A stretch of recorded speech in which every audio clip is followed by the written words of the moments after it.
حسبنا اللہ ونعم الوکیل نعم المولا ونعم النصیر اعوذ باللہ السمیع العلیم من الشیطان اللعین الرجیم بسم اللہ الرحمن الرحیم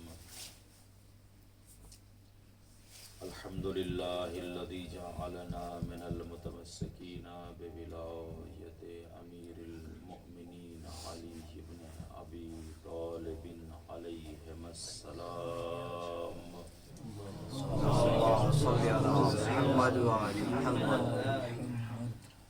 والصلاة والسلام علی سید المرسلین وآلہ الطیبین الطاہرین المعصومین لا سیما بقیت اللہ فی الاراضین روحی و ارواح العالمین لتراب مقدمہ الفدا ولعنت الدائمۃ علی اعدائہم وغاصب حقوقہم ومنکر فضائلہم ومصائبہم وشجاعتہم وعظمتہم اجمعین آمین یا رب العالمین رب اشرح لي صدري ويسر لي امري واحلل عقدة من لساني يفقهوا قولي اما بعد فقد قال مولانا وسيدنا وامامنا الصادق عليه الصلاة والسلام احيوا امرنا رحم الله من احيا امرنا صلوات محمد اللهم صل على محمد وعلى محمد. محترم اور معزز سامعین، برادران گرامی قدر،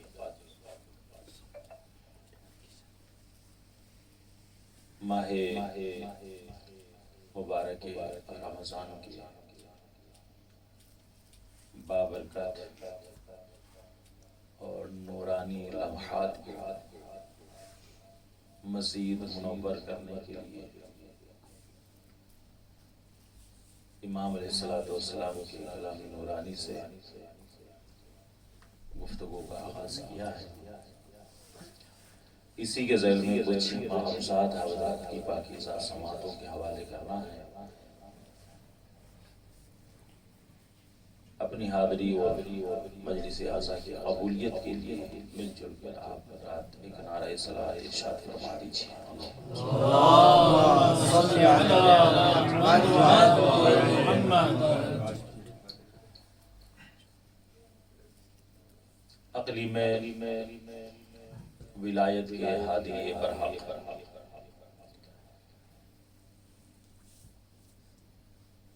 تاج امامت کے شہنشاہ امام جعفر صادق علیہ السلام ارشاد فرما رہے ہیں احیو امرنا رحم اللہ احیا امرنا.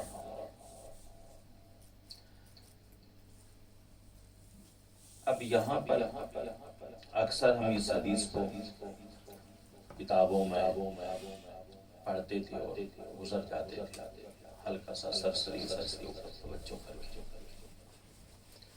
اور اتنی مشہور حدیث ہے کہ اکثر و بیشتر آپ حضرات نے اس کو دیواروں کے اوپر کپڑوں کے اوپر لکھی ہوئی آویزہ صورت میں دیکھا ہے. بڑی مشہور ہے.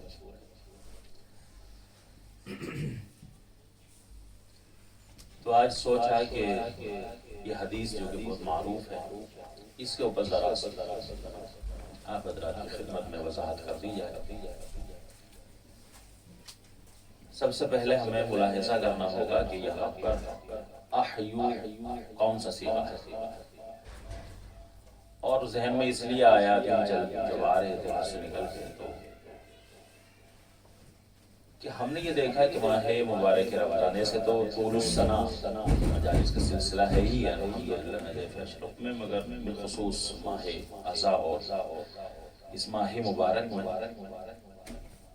مسلسل مجالس عزا کا سلسلہ ہے. اور کچھ سکن اور مدرسے تو ایسے ہیں کہ اللہ نے ان کو اتنا توفیق سے نوازا ہے کہ وہ اول ماہ مبارک سے لے کر اور آخر تک مسلسل وہاں پر مجالس عزا کا سلسلہ رہتا رہتا ہے۔ تو یہ مجلسیں ہو رہی ہیں، کیا یہ صرف ایصال ثواب ہے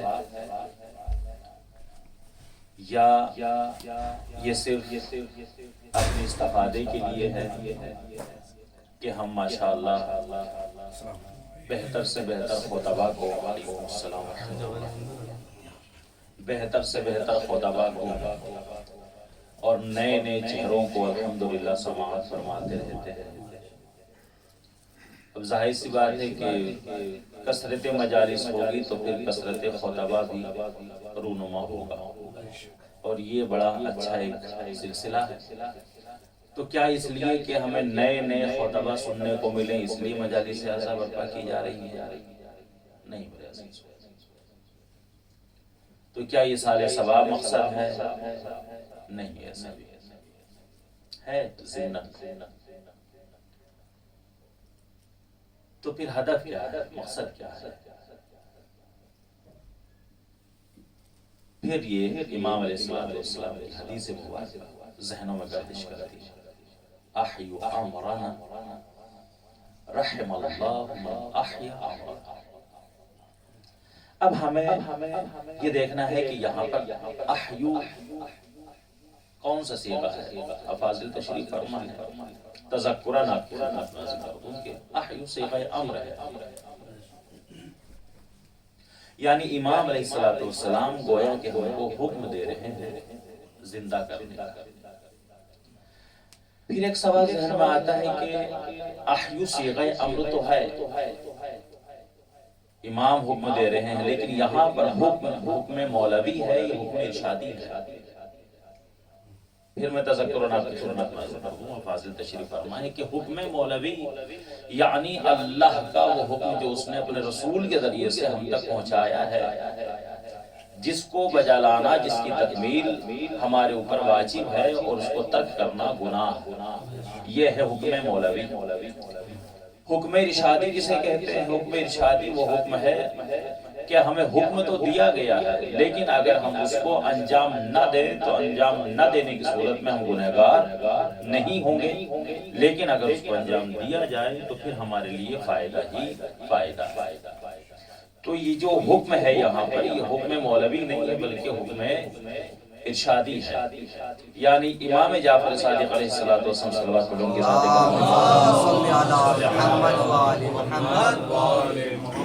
امام نے ہم کو یہ حکم دیا ہے جس میں خود ہمارا ہی فائدہ۔ توجہ کیجئے، ذرا سی گفتگو ہے تمہیدی اور ممکن ہے کہ بات اسی پر تمام ہو جائے۔ تو احیو صیغہ امر ہے، اور یہاں پر جو حکم ہے وہ حکم ارشادی ہے۔ اب ہم ذرا سی توجہ اپنے مرکوز کرتے ہیں لفظ امر کے اوپر، امرنا۔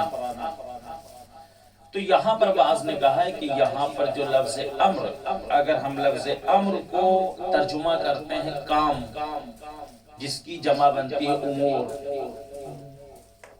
یہ قول، یا ہم لفظ امر کا ترجمہ کرتے ہیں حکم، اگر حکم ترجمہ کیا جائے تو لفظ امر کی جمع بنے گی اوامر یعنی احکام۔ تو دو قول ہیں، پہلا قول یہ ہے کہ امر امور سے ہے، یعنی امام علیہ السلام ہمیں حکم دے رہے ہیں کہ ہمارا جو کام ہے، جو ہماری تعلیمات ہیں تم ان کو زندہ رکھو، یہ ہے قول۔ دوسرا قول کیا ہے؟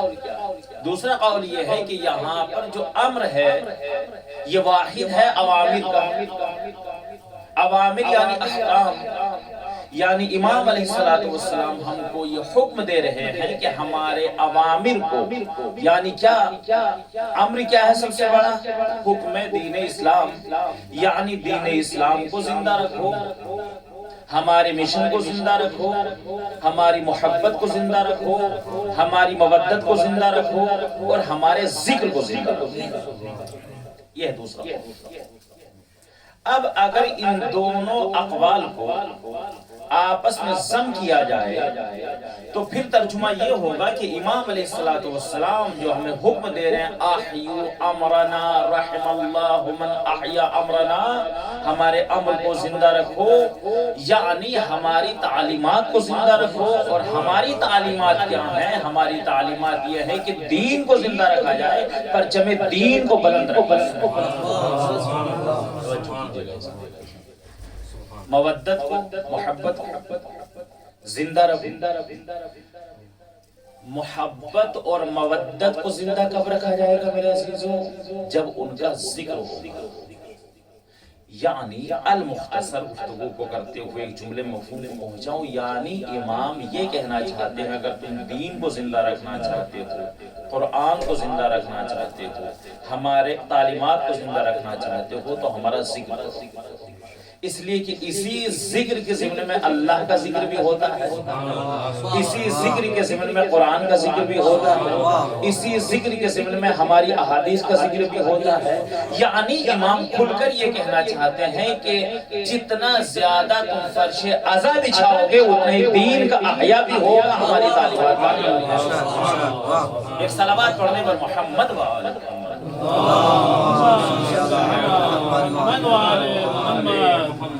عزیزان گرامی، دامن وقت میں گنجائش نہیں اور بات الحمدللہ اللہ تک پہنچ گئی. تو امام نے فرمایا اب افاضل کا مجمع ہے، طلبہ کا مجمع ہے، بہرحال یہ ساری گفتگو عوام میں کرنے کی نہیں ہوتی ہے. احیو امرنا رحم اللہ من احیا امرنا، ہمارے امر کو زندہ رکھو، اللہ رحم فرمائے اس شخص پر جو ہمارے امر کو زندہ رکھتا ہے. یعنی امام علیہ السلام ہم کو مجلس کا حکم دے رہے ہیں. اور عزیزان گرامی، تو پہلے مرحلے میں ہے اسلام، مرحلے اولا کے بعد مرحلے ثانی اور ثالثہ میں جا کر آتا ہے ایمان اور عقیدت اور مودت. یہ میری خطابت نہیں ہے، یہ قرآن کی آیت. قالت الاعراب آمنا، میرے حبیب یہ جو اعرابی، یہ گنوار، یہ بدو جو آپ کی خدمت میں آ کر یہ دعویٰ کرتے ہیں آمنا، ہم ایمان لے آئے ہیں، قل لم تؤمنوا، آپ ان سے کہہ دیجئے کہ تم ایمان نہیں لائے. لذلك ہم دلیل دے رہا ہوں، توجہ کیجئے گا کہ پہلے مرحلے میں اسلام ہے، دوسرے مرحلے میں جا کر ایمان آتا ہے. یعنی کیا مطلب؟ اب آپ ماشاءاللہ سارے افاضل بیٹھے ہوئے کہ کون اسلام کی منزل میں ہے اور کون ایمان کی منزل میں ہے، یہاں سے یہ بات واضح ہو جائے گی. قالت الاعراب، اے میرے حبیب یہ جو اعرابی، یہ بدو، یہ گنوار جو آپ کی خدمت میں آ کر دعوی ایمان کر رہے ہیں، قل کہہ دیجئے لم تؤمنوا، تم ایمان نہیں لائے ہو، بل قولوا اسلمنا، بلکہ تم یہ کہو کہ ہم اسلام لائے ہیں. نہیں بات پہنچی نہیں ہے، تم یہ کہو کہ ہم اسلام لائے ہیں. آگے قرآن کے حدیث کا اسی کا دوسرا فقرہ، لما يدخل الایمان فی قلوبکم، اس لیے کہ ابھی تک تو ایمان تمہارے دلوں میں داخل ہی نہیں ہوا. تو معلوم یہ ہوا کہ اسلام کا مرحلہ پہلے ہے، ایمان کا مرحلہ بعد میں ہے. تو لا الہ الا اللہ محمد رسول اللہ کہنے سے انسان مسلمان تو ہو سکتا ہے. صلوات پڑھنے پر محمد وآل محمد. اللہم صلی علی محمد لا الہ الا اللہ اور محمد رسول اللہ کہنے سے انسان اسلام کے دائرے میں داخل ہو سکتا ہے مگر ایمان کے دائرے میں داخل نہیں ہوگا. کیوں؟ اس لیے کہ قرآن نے اعلان کر دیا ہے لما يدخل الایمان فی قلوبکم، ابھی تک تو ایمان تمہارے دلوں میں داخل ہی نہیں ہوا. ایمان کب آئے گا؟ کہ جب ان دو شہادتوں کے ساتھ ایک شہادت اور اقرار میں آئے گی، اشہد ان علی ولی اللہ. جب تک علی کی ولایت کا گزر راہ قلوب سے نہیں ہوگا تب تک انسان اسلام میں تو رہ سکتا ہے مگر مومن نہیں بن سکتا. یہاں تک بات واضح ہوگی، توجہ. تو میں نے جو کہا ہے کہ امام نے فرمایا کہ ہمارے امر کو زندہ رکھو اور خدا رحمت نازل فرمائے اس شخص پر کہ جو ہمارے امر کو زندہ رکھے. اب میں نے جو ترجمہ کیا کہ یہاں پہ اسلام ہے، ایمان ہے اور ان کی محبت ہے اور مودت ہے، یہ کہاں سے؟ یہ میری خطابت نہیں ہے، یہ روایت کی روایت. جب امام علیہ السلام نے بیان کیا اتجلسون وتتحدثون، کس سے فرمایا؟ فضائل سے. روایت کی پھر قال لفضائل یا فضائل اتجلسون، فرش ازا کی طرف سے اتجلسون وتتحدثون، کیا تم ہمارے فرش ازا پر آ کر بیٹھتے ہو؟ کیا تم ہمارا ذکر خیر کرتے ہو، یعنی ہمارے فضائل پڑھتے ہو، ہمارے مصائب کا ذکر کرتے ہو؟ قال نعم جعلت فداک، یا رسول اللہ میں آپ کا قربان ہو جاؤں، ہاں ہم آپ کا فرش ازا بچھاتے ہیں، ہم آپ کے فضائل کا ذکر کرتے ہیں. تو پھر امام نے کیا فرمایا؟ ان تلک المجالس احبها، وہ مجلسیں کہ جس میں ہمارا ذکر ہو میں ان کو بہت پسند کرتا ہوں. کیوں پسند کر رہے ہیں امام؟ میں نے کہا کہ ظاہراً یہ دیکھیں یہ فرش ازا ہے، مگر یہ فرش ازا اتنا ہماگیر ہے، یہ یوں کہا جائے اتنا وسیع اس کا دائرہ ہے کہ اسی میں ذکر خدا بھی ہے، اسی میں ذکر مصطفیٰ بھی ہے، اسی میں ذکر قرآن بھی ہے.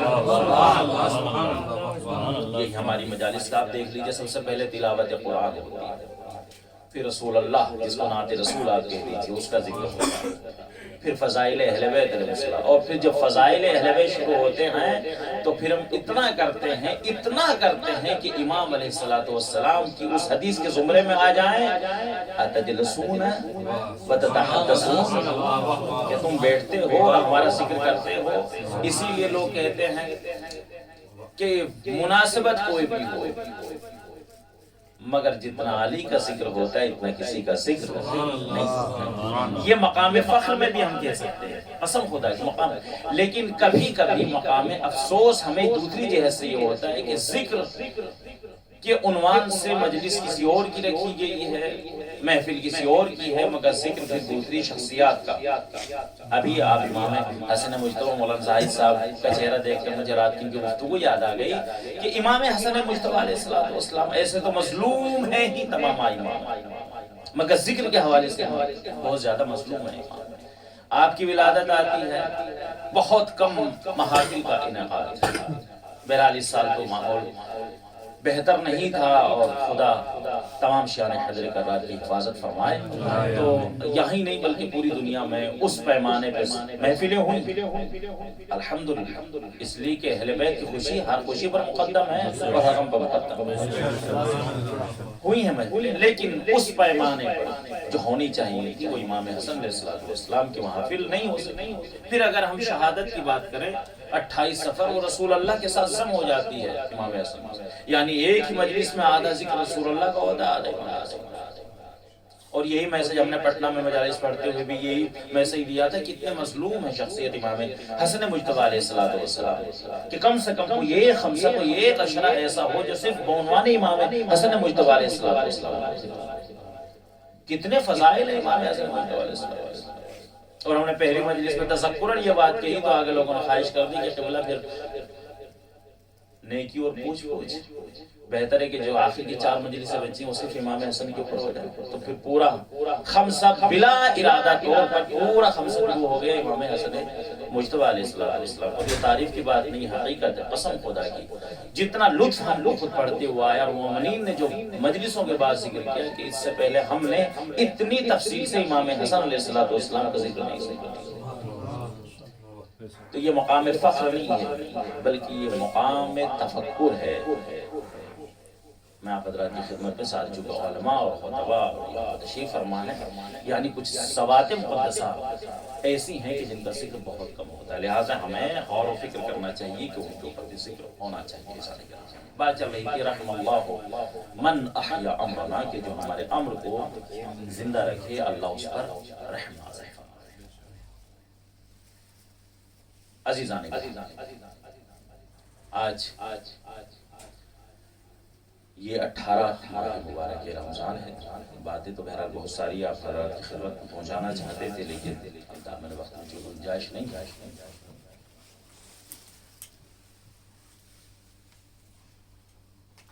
عنوان مولائے کا اس مجلس سے انعقاد کیا ہے. خدا مدرسہ باب الحوائج کے تمام اراکین کی توفیقات خیر میں اضافہ کرے. ہمارے مولانا تبریز صاحب، آفاق صاحب، الفاظ صاحب، اور جتنے بھی احباب جن کے نام ابھی زبان پہ نہیں آ پائے ہیں، پروردگار سب کی توفیقات خیر میں اضافہ کرے۔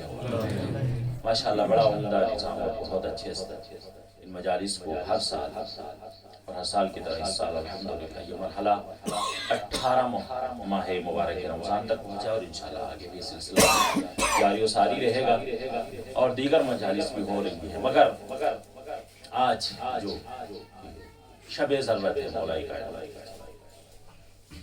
آپ اور ہم سب لوگ مسجد کوفہ جائیں گے اعمال خیر کرنے کے لیے، اعمال شب قدر کرنے کے لیے، مولا کائنات کا غصہ پیش کرنے کے لیے، رسول اللہ کی بارگاہ میں، جناب زہرا سلام اللہ علیہا کی بارگاہ اقدس میں۔ ہم بھی امام سے بڑی محبت کرتے ہیں، اور اس زمانے میں بھی امام علیہ السلام سے بڑی محبت کرنے والے افراد موجود تھے۔ انہی میں سے ایک شخص وہ ہے کہ جس کا ذکر جب بھی کرتے ہیں تو قسم خدا کی عقیدت اور جوش محبت کی وجہ سے رونگٹے کھڑے ہو جاتے ہیں کہ کیا محبت ہے، کیا انسیت ہے مولا کائنات سے۔ جب مولا کائنات کے سر پر ضربت لگی اور امام علیہ السلام کو جب ایک قالین لپیٹ کر جب آپ درے دولت کی طرف لے کر چلے، اور جب بیت الشرف میں داخل ہوئے، پورے مسائل جو آپ حضرات سنتے رہتے ہیں، مجھے ابھی صرف ایک محب امام علی علیہ السلام کی طرف اشارہ کرنا ہے، اور وہیں سے ربط مصائب اور ختم دعا۔ تو امام علیہ السلام نے امام حسن مجتبیٰ سے کہا، میرے لعال ان چاہنے والوں سے کہہ دو کہ سب اپنے گھروں کو واپس لے جائیں۔ کسی نے کہا مولا یہ سب آپ کے چاہنے والے ہیں، تو امام نے فرمایا کہ جانتا ہوں چاہنے والے، پھر مولا واپس کیوں کر رہے ہیں؟ تو اس لیے واپس کر رہا ہوں کہ جب میری بیٹیاں مجھے اس حال میں دیکھیں گی تو وہ برداشت نہیں کر پائیں گی، اور بلند آواز سے گریہ کریں گے، علی یہ پسند نہیں کرتا کہ میری بیٹیوں کی آوازیں نامحرموں کے کاموں میں۔ جزاکم اللہ خیر۔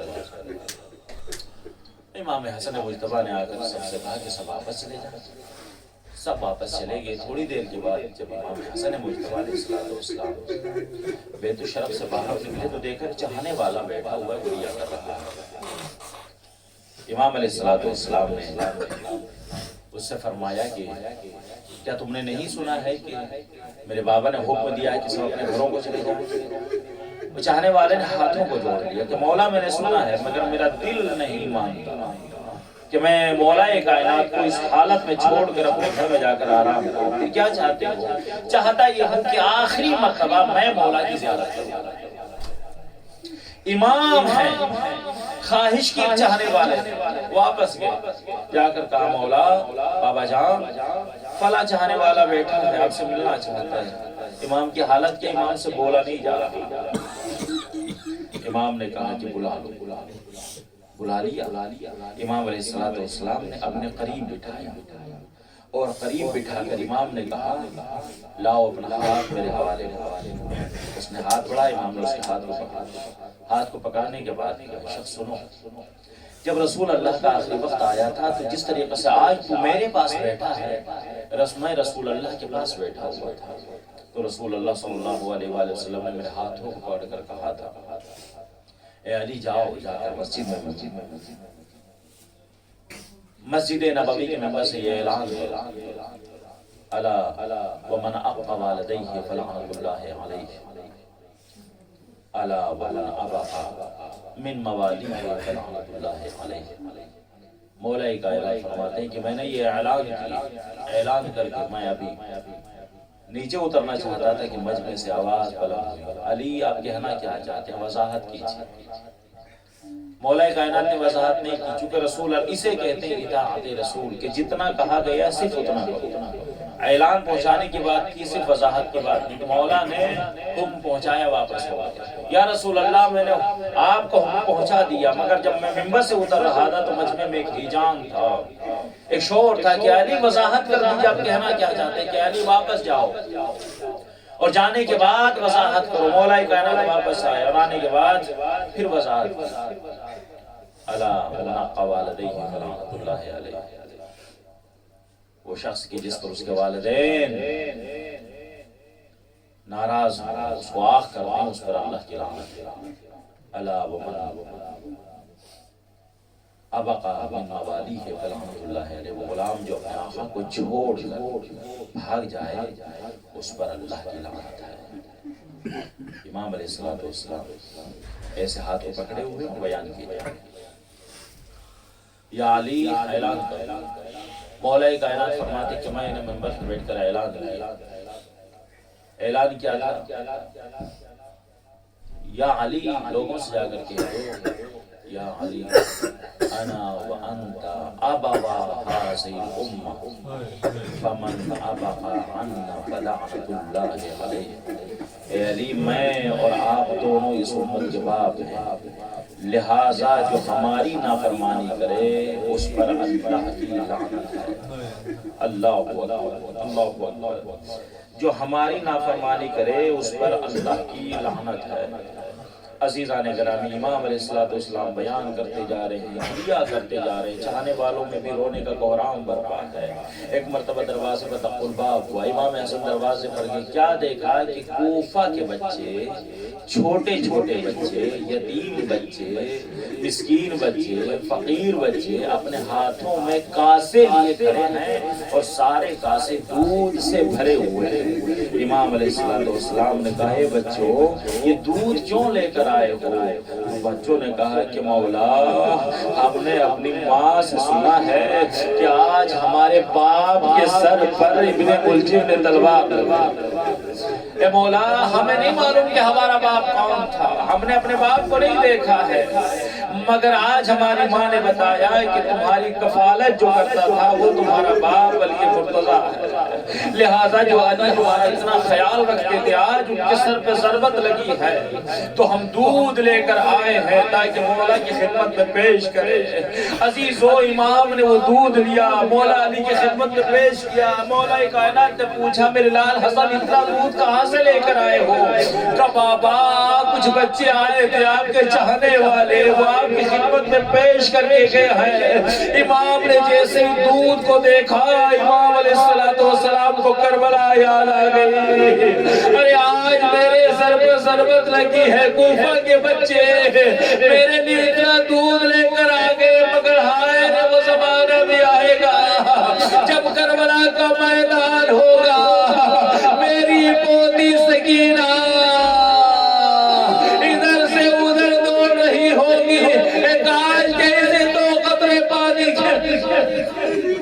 جزاکم اللہ خیر الجزا عزادار ہو۔ میں نے ختم کی اپنی گفتگو کو، امام علیہ السلام کو منظر بھی یاد آیا ہوگا، ارے جب کربلا کے میدان میں کوئی قطرے آپ پوچھنے والا نہیں ہوگا، میں ہاتھوں کو جوڑ کر عرض کروں گا مولا جو آپ سوچ رہے تھے بالکل ایسا ہی ہوا۔ آپ کی پوتی سکینہ جب دامن میں آگ لگی تھی، جب شبر تماچے مار رہا تھا، بس ایک ہی سوال کیا، اس شخص نے دامن کی آگ بجھانے کے لیے آیا تھا، جب جناب سکینہ نے دیکھا یہ دامن کی آگ بجھا رہا ہے، تھوڑا رحم دل ہے، ایک سوال کیا ہے شیخ مجھے اتنا بتا دیں کہ رجب کا راستہ کون سا ہے؟ وہ شیخ کہتا ہے بچے رجب کا راستہ کیوں پوچھ رہی ہو؟ تو بچی کہتی ہے ارے کیا تجھے نہیں پتا نجف میں میرے دادا علی مرتضیٰ ہے، میں اپنے دادا کی خدمت میں جاؤں گی، چلا ہوا دامن دکھاؤں گی، اپنے زخمی کان دکھاؤں گی اور بتاؤں گی دادا میرا بابا حسین کربلا میں 3 دن کا بھوکا پیاسا مارا گیا، میرا چچا عباس میرا بھیا علی اکبر اصغر مارے گئے،